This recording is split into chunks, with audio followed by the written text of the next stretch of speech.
Let's go. Look, it's time to transform beyond human reasoning. Look, this right here is 28 Power Keys to Success. I want you to get your copy of the book today. It's impacting lives across the world. Look, the link to the book is in the description. Make sure you go get it. I'm excited about our word today. Our word today is transformation. And the question is, have you transformed yet? Have you transformed yet? Like, so before you do anything, I want you to answer that question. What is transform? What is the word transform? Look, remember, we unload, unpack, unveil every attribute and ability that you possess for success. And we do this just for words as well. So let's understand what transform is. So the word transform is to change in composition or structure. And I'm going to tell you that this definition is crazy. Like when we dive into this definition, it's extremely crazy. Like I look at the word composition. In most cases, it has multiple different like definitions of composition. Like when I talk about composition and I'm in the studio stage, right? I'm studying and all that. It's composition notebook. I'm writing and all this other stuff. So there's composition. And then you talk about the composition art where people do music. There's a music composition. And then we talk about composition is in what we're made of. Like there's a whole lot of different things when we talk about composition. And composition was just so packed that I was like, you know what? I got to have the right thing to share with everybody when we talk about composition. And I got that for you. I got that for you. So the question is, have you transformed yet, though? Like, have you transformed into that person that you said that you were going to be when you was a kid? Like, have you transformed into that individual that you said you're going to be at the last New Year? Like, have you transformed into that individual when you took that personal and professional development training course and said that this is your dreams, your goals, and your aspirations? If you had a vision board, have you transformed into that individual yet? Like, I'm going to help you get there, and I'm going to give you some real strategic ways to understand what transformation really is, because I think what people fail to realize is that transformation is not something that you can revert back to. After you transform, you can't revert. Can't revert after you transform. So I'm going to give you the perfect picture, the perfect scenario, the perfect perspective, insight, and imagination. That's my piece of the pie. I'm going to give that to you so you can advance your thought process in your dreams, your goals, and aspirations so you can meet them face to face. So let's look at it. So transformation, first of all, I want to talk about the butterfly effect.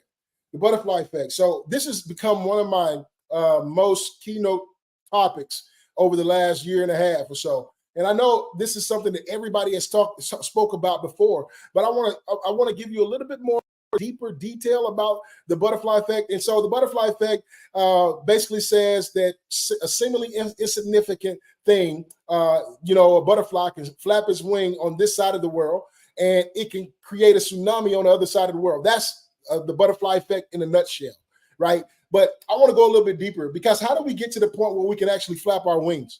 Like how do we get to the point where we can actually become a butterfly? So I moved from the butterfly effect to the caterpillar effect, because I think it's important that we have to see the caterpillar first. We got to see the caterpillar stage through first before we can be the butterfly. And I want us to understand that process. So let's talk about the caterpillar, right? The caterpillar roughly is always walking like face to the ground, right?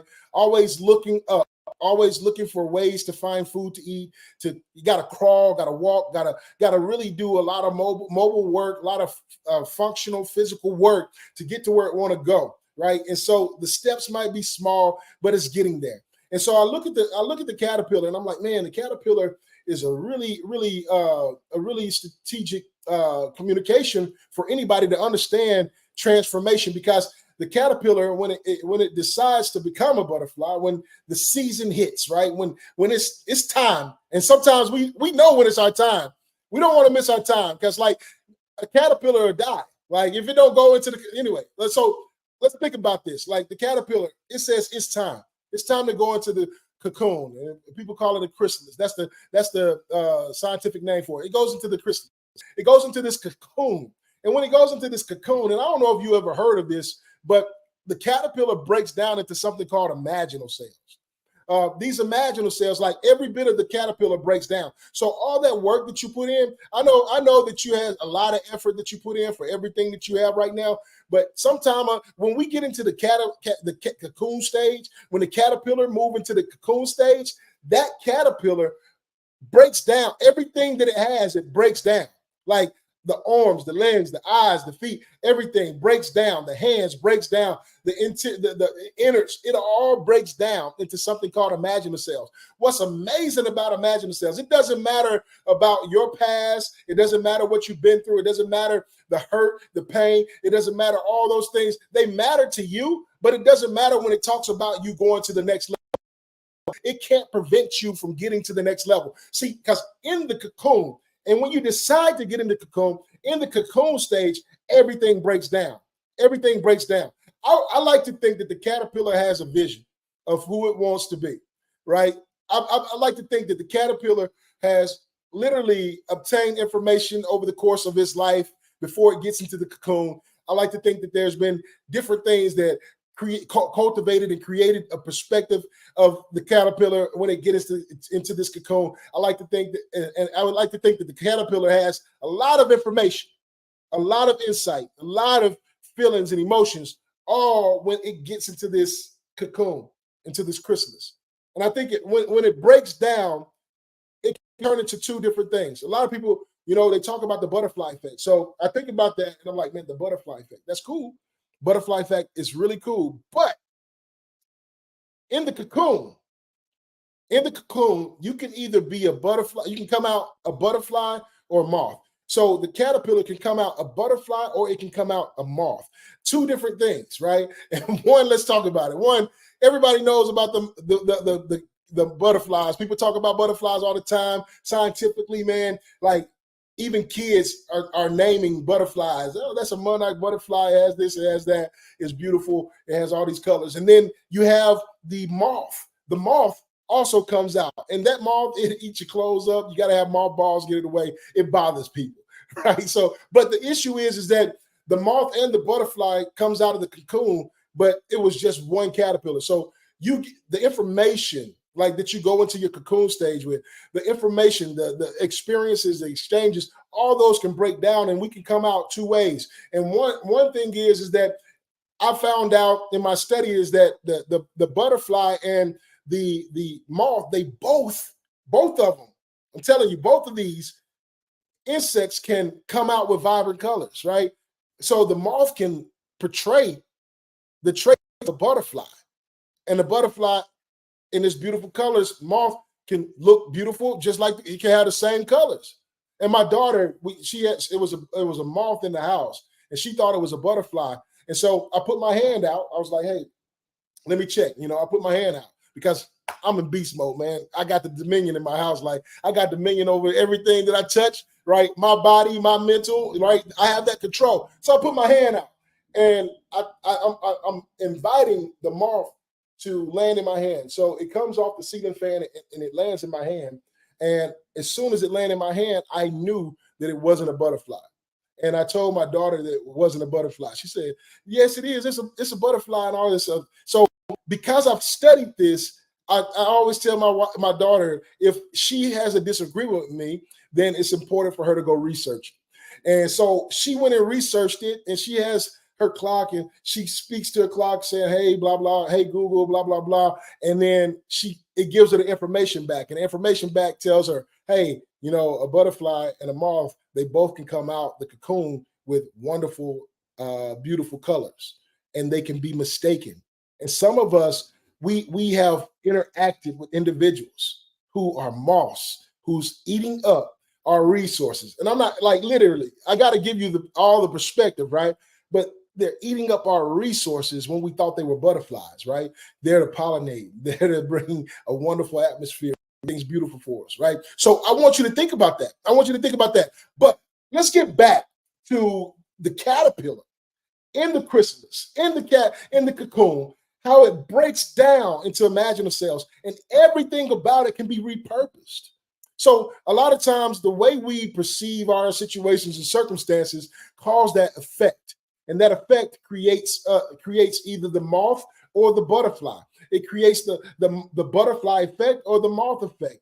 Because what we have a stigma of about moths is that the moths eat up our resources. And the stigma that we have about the butterfly is that it creates a beautiful environment. So look, the way you have went into your cocoon, and I don't know where you are in your journey of personal and professional development, but or as a leader, but the way you go in with the information that you have is going to determine whether or not you come in and you create a wonderful, positive environment for the individuals that you're connected to and the organizations that you're working with and working for, or you become an individual who eat up resources, right? That causes problems that people just don't want to be around, right? And so I know that most cases we have the thought idea of the butterfly effect and how the butterfly can flap its wing and create something big. But we have to go through the chrysalis first. We got to get in the state where we break down into and we have this imagination of what we should look like.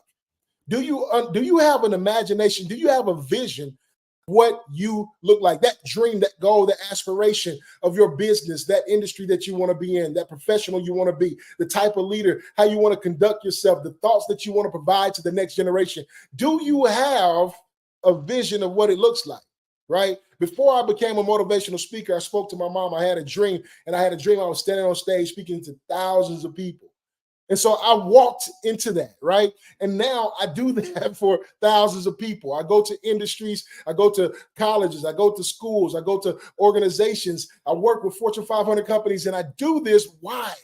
Because I had the vision of who I was. And so it didn't matter that I had a background, a felony background. It didn't matter that I didn't have a degree at the time, because what happened was I walked into that purpose. I went and got the degree. I went and got the master's degree. I went and got the understanding. I went and operated and functioned and built the business and all these wonderful things. I went and got my background sealed. I did all of that. Why? Because I had the vision. The vision will cause you to do things that promotes your dreams, your goals, and your aspirations. Now, so the vision always comes with a list of values. Those values comes with a list of objectives. Those objectives comes with actions, and those actions are what you do to get to your dreams, your goals, and your aspirations. And I'm telling you, like, even if you're crawling right now, like even if you're on the ground and you're just looking up, the vision, I see the sky, I see the top of the tree. Like, and I tell you, as a butterfly, when you become a butterfly, don't go, like, you can't revert. I've never seen a caterpillar get into a cocoon, right? Get into a cocoon, go through the imaginal cells, all that, and then turn into a butterfly and revert back to a caterpillar. It doesn't happen. That's transformation. That's real transformation. I will never go back to the things that I used to do. That's transformation. And what I like about the word transformation is because when we go back to the definition, let's go back to the definition real quick. It says change in composition. And let me tell you something. The real change in composition happens when fire hits it, right? Like, so when your passion, whatever passion you have, whatever skill you have for your industry, field, or profession, what you want to do with your life, whatever passion you have, when that fire hits your situation and circumstance, it changes things forever. You can't see things the way it used to be seen anymore. You have new information. You have new feeling. Like, as a butterfly, as if I used to be a caterpillar and I walked low for so long and look high, and now I'm a butterfly and I fly high and look low and look up, I got a different vantage point. I got a different vantage point. There's no way I'm going to desire to be at the bottom again. But guess what? I can go down and I can show another caterpillar. I can tell them, hey, listen, you need to get in the cocoon stage and before you get there, watch this. Watch me fly. This is your potential. This is where you can go. And listen, it's all tried by fire. Like, there's no way any cell, like, cells break down, cells operate. They have protons, neutrons, electrons. They all firing off, right? That's life. It's producing life. And we cells are on fire, set ablaze. And that's what happens. Like, anything that you put fire to, the composition of it changes forever. It changes forever. So if you say that you transform, you're not reverting. You're not going back to the old ways. You're not going back to the old feelings, those old emotions. We're not going back to those things. We've learned from them. We've grown from them. We transform. We do things completely different, but we're not subject to them again. We're not under them. We're not submitted to them again, right? And it's important that we understand that, because that's the change in composition. Go rewrite your story. Let's use composition right. Like, let's go rewrite our story. Let's go communicate our story differently. Let's go, like, transcribe what we want our life to look like. Write the vision down, make it plain, put some plans in place, and start working that plan. What was it? Was it Thomas Jefferson, Franklin. It was Franklin. Franklin said, if you don't plan, you plan. If you fail to plan, you plan to fail. Ben Frank, you're like, boy, you better get a plan. You get a plan because the plan is going to help you move your compass. That's the structure. That's the change in structure. That's the change in structure. So the composition is this. The passion hits you. The fire hits you. That fire changes your composition forever. Anything that you put heat to cannot go back to its original form. Anything that burns cannot go back to its original form. It cannot. It cannot. You burn paper, turn to ash. You can't you can't make that ash back in the paper. It just don't happen, right? It just can't happen. And that's what I'm trying to tell you. Like when you really transform, like you get into that cocoon stage and you break down, there's no more caterpillar anymore.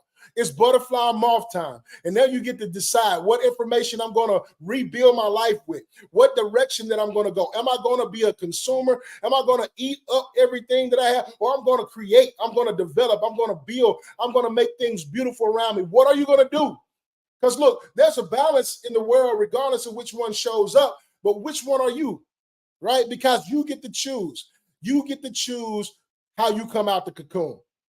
You get to choose how you come out the cocoon. And I like to think that you have an idea of who you want to be, what you want your life to look like, whether it's with your children, whether it's with the spouse, whether it's solo, what you want your life to look like, what you want your business to look like. That's transformation. That's structure. That's power. That's power. And I want you to have that power. So when I talk about the butterfly effect, now that we have decided that we have went into the cocoon, right? When we went into the cocoon and we came out a butterfly, now it's time to flap our wings. Like, do not be afraid to unload, unpack, unlock, and unveil every attribute and ability that you possess for success. Do not be afraid to express your uniqueness, because your uniqueness is your royalty. It's your royalty. Your uniqueness scream out into your success. It's the volume of your value. That's your uniqueness, y'all. Like, so unload your greatness. Like, unload your greatness. Unpack it. Like, literally get it out. Dispense it into the world. Unlock it. Allow people to utilize what you have, right? Dispense that. Allow people to utilize what you have and unveil it. Like, literally tell people, hey, listen, this is what it is. This is how it's going to be. This is my direction. Have that confidence. Have that power. Have that authority in your own life. But utilize the information, transform your life, transform your thinking, transform the information that you have. Go out, flap your wings. And it doesn't matter the hindrances. It doesn't matter the roadblocks, those things that you went through when you was young. Like, you don't need affirmation, confirmation, like all that stuff. Like, that stuff happened. We know it happened. And yeah, we want to heal. We want to heal. We want to do better. We want to get all the information you need to get there. But when you get into that cocoon, have a vision of where you want to go. Have a vision. No, this is where I'm going. And I'm going to go produce on a high level. My composition has changed. The structure I give myself is different now. The structure I give myself is different. I'm a very lean individual, right? I asked that question. Have you transformed yet? Why? Because look, I'm a very lean individual. Like, I'm not giving myself over to all these other things that can take me away from my dreams, my goals, and my aspirations. And I'm asking you this question: have you transformed yet? Because if you have transformed, I know that you have put things in place, and every action, every relationship, all those things are going to support your dreams, your goals, and your aspirations. Is going to take you to that next level. Look, continue to unload, unpack, unlock, unveil every attribute and ability that you already possess for success. Get into that cocoon, come the butterfly, flap your wings, make an impact all the way around the world, just like this book, 28 Power Keys to Success, has done. And I'll see y'all at the top.